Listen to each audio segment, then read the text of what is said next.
Assalamualaikum warahmatullahi wabarakatuh. Sebelum lanjut nonton, jangan lupa di subscribe, like, dan komen. Oke, di sini kami dari kelompok 3 akan menjelaskan secara detail tentang kode etik guru Indonesia. Oke, kode etik guru Indonesia. Kode etik berasal dari dua kata, kode dan etik. Kode artinya norma atau aturan, sedangkan etik artinya tingkah laku.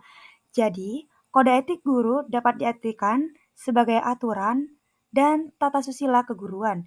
Maksudnya, aturan tentang keguruan yang menyangkut pekerjaan guru dilihat dari segi susila.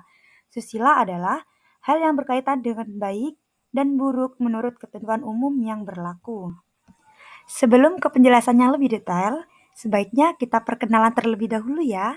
Perkenalkan, nama saya Iva Muji Husnul Hatimah, NIM 2301040030. Dan ini teman saya, Azarina Aska Humairo, NIM 231101040027.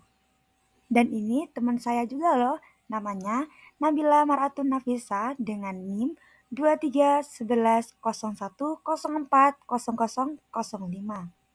Dan yang terakhir namanya Silvi Putri Suciati dengan NIM 231101040020. Nah, sekarang kita masuk ke bagian inti. Pokok pembahasan yang akan dijelaskan secara detail.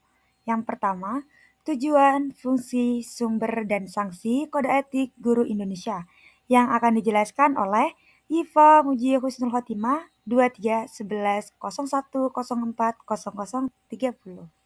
Tujuan dan fungsi kode etik guru Indonesia. Yang pertama, menjunjung tinggi martabat profesi.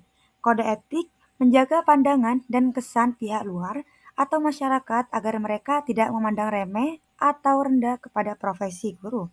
Yang kedua, menjaga kesejahteraan anggotanya.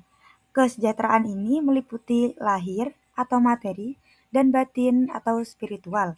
Yang ketiga, pedoman berperilaku. Yang keempat, meningkatkan pengabdian anggotanya. Jadi, sebagai profesi guru dalam meningkatkan pengabdiannya kepada masyarakat, karena profesi guru bukan untuk mencari keuntungan diri sendiri, baik dari ekonomis atau psikis, melainkan pengabdian kepada masyarakat. Yang kelima, meningkatkan mutu profesi. Yang terakhir, meningkatkan mutu organisasi profesi. Selanjutnya, sumber dan penetapan kode etik guru Indonesia. Pertama, diambil dari nilai-nilai agama dan Pancasila. Kedua, nilai-nilai kompetensi pendidik seperti pedagogik, kepribadian, sosial, dan profesional. Dan diambil dari nilai jati diri, harkat, serta martabat, dan budaya, serta kearifan lokal. Selanjutnya, membahas sanksi pelanggaran kode etik guru Indonesia. Pelanggaran kode etik adalah hal yang menyimpang yang dilakukan oleh anggota profesi. Sanksi pelanggaran kode etik seperti sanksi moral dan sanksi administrasi atau hukum. Secara khusus, sanksi kode etik guru Indonesia telah diatur dalam rumusan kode etik guru Indonesia pada Kongres PGRI ke-14 tahun 1989 sebelum revisi, pasal 7, 8, dan 9. Jenis sanksi moral, administrasi, dan pidana sebagai berikut. Dikasih teguran, kemudian diberikan peringatan tertulis, kemudian penundaan pemberian hak guru, kemudian penurunan pangkat, dan pemberhentian hormat dan tidak terhormat. Nah, penjabaran tentang kode etik guru Indonesia udah selesai. Yuk lanjut ke yang lagi panas-panasnya, hot dan viral, yaitu masalah pertama yang akan dijelaskan oleh Nabila Maratun Nafisa.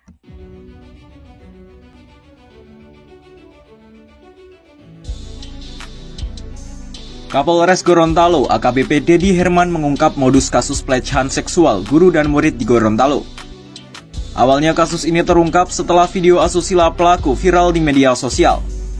Keluarga siswa yang tak terima pun melaporkan tindakan pelecehan guru berinisial DH tersebut ke Polres Gorontalo.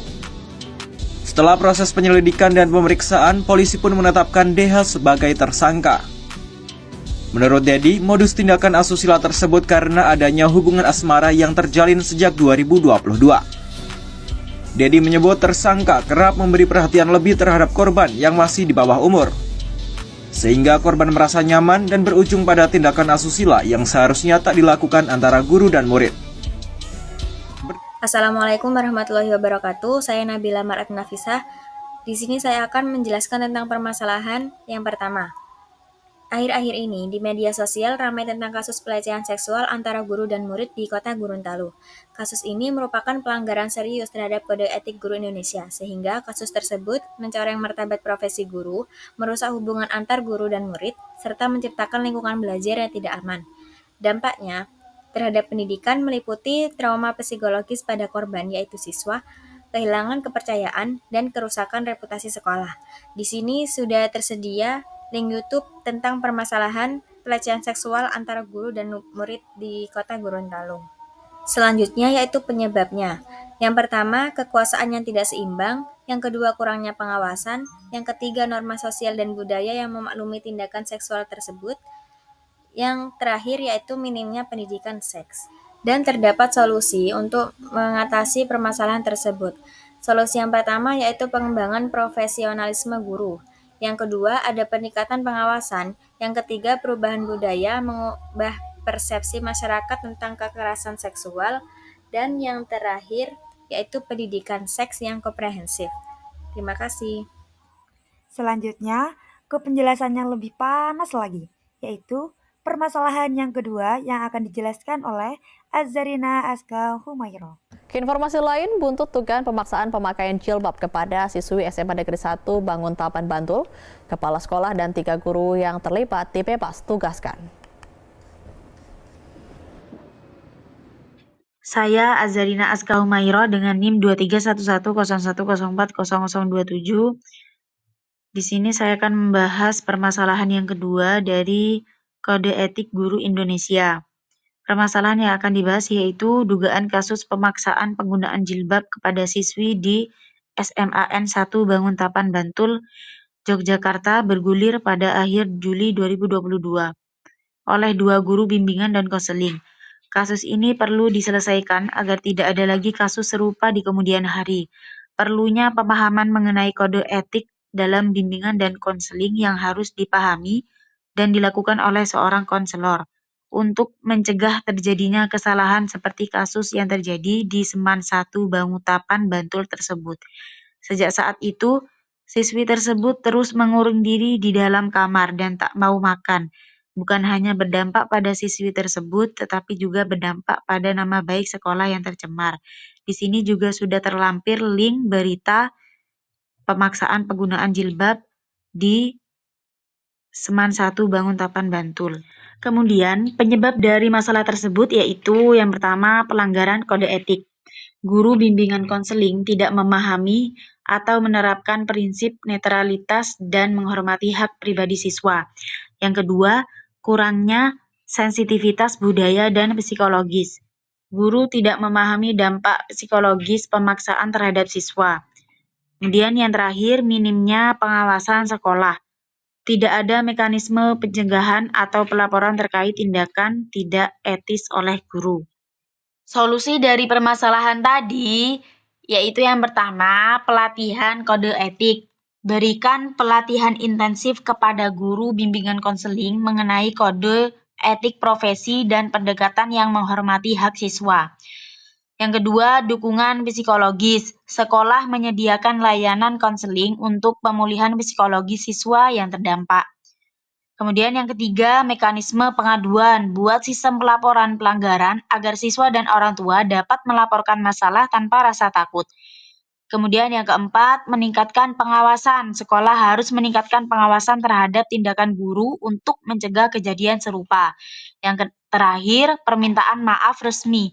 Guru dan sekolah harus meminta maaf secara terbuka untuk memulihkan nama baik sekolah dan memberikan keadilan kepada siswa. Oke, lanjut ke penjelasan yang terakhir dan tentunya lebih panas, yaitu permasalahan ketiga yang akan disampaikan oleh Silvi Putri Suciati. Pada saat razia handphone di sekolahnya, karena dia guru untuk BK, sehingga dipanggil, ditemukanlah ada handphone yang dibawa oleh siswa Kemudian bagaimana ini tidak diberitahukan ke orang tuanya. Nah, dengan tekanan inilah dia melakukan perbuatan tersebut. Tentu kita prosedural. Terdapat kasus guru BK di Riau yang disebut AG ditangkap terkait kasus persetubuhan terhadap 2 siswi di ruang BK. Pelaku dilakukan sejak Mei 2022 hingga Februari 2023. Kasus pelanggaran kode etik guru BK yang memperkosa siswi merupakan tragedi yang menggemparkan dunia pendidikan dan mencoreng nama baik guru BK. Peristiwa ini tidak hanya melukai korban secara fisik dan emosional, tetapi juga menimbulkan trauma mendalam bagi para siswa dan komunitas sekolah. Kasus ini telah menimbulkan dampak yang signifikan bagi korban, pelaku, dan masyarakat luas. Korban mengalami trauma psikologis yang mendalam, sementara pelaku harus mempertanggungjawabkan perbuatannya di hadapan hukum. Masyarakat pun merasa kecewa dan marah atas tindakan guru BK yang seharusnya melindungi dan membimbing siswanya. Adapun penyebabnya yang pertama yaitu penyalahgunaan wewenang. Guru BK menyalahgunakan posisinya untuk melakukan tindakan kriminal. Yang kedua yaitu kurangnya pengawasan. Tidak adanya pengawasan ketat terhadap perilaku guru di lingkungan sekolah. Yang ketiga yaitu minimnya pendidikan etika dan moral. Pelaku tidak memiliki pemahaman mendalam tentang tanggung jawab dan etika profesi. Yang keempat yaitu tidak adanya sistem perlindungan siswa, sistem pengamanan untuk mencegah pelecehan terhadap siswa belum optimal. Solusi untuk permasalahan tersebut yang pertama yaitu penegakan hukum tegas. Pelaku harus dihukum berat untuk memberikan efek jera. Yang kedua yaitu sistem perlindungan siswa. Sekolah harus menyediakan kebijakan yang melindungi siswa dari pelecehan, seperti CCTV di ruang konseling. Yang ketiga yaitu pelatihan etika profesi. Guru BK wajib mengikuti pelatihan khusus untuk memahami batasan dan tanggung jawabnya. Yang keempat yaitu layanan konseling bagi korban. Berikan dukungan psikologis untuk pemulihan trauma korban. Yang kelima, pengawasan dan evaluasi rutin. Lakukan pengawasan terhadap perilaku guru dan evaluasi berkala terhadap kinerja mereka. Dan yang terakhir yaitu sosialisasi kepada siswa. Ajarkan siswa tentang hak mereka dan cara melaporkan tindakan yang tidak pantas. Kata-kata mutiara. Kepercayaan adalah pondasi dari hubungan guru dan murid. Jangan pernah menghancurkan kepercayaan itu dengan perbuatan yang menyimpang. Sekian dari kelompok kami. Terima kasih atas perhatiannya. Sampai jumpa. Wassalamualaikum warahmatullahi wabarakatuh.